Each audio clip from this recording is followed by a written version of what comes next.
నేను ఒక పోలీస్ అని అనుకుంటాను, ఒక మిలిటరీ అని అనుకుంటాను. నేను నా హిందుత్వాన్ని, నా దేశాన్ని రక్షించుకునే స్థితిలో ఒక సైనికుడి స్థానంలో ఉంచాడు భగవంతుడు నన్ను.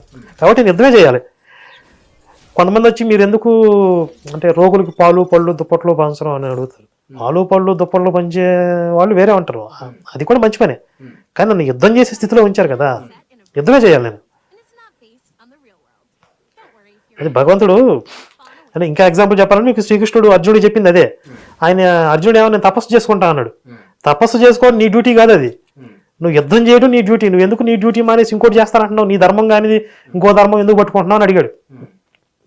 సామాన్య హిందువులని ఎవరిని అడిగినా తప్పనే చెప్తారు, పోకూడదనే చెప్తారు. కాకపోతే అది ఆయన ఏదో కావాలని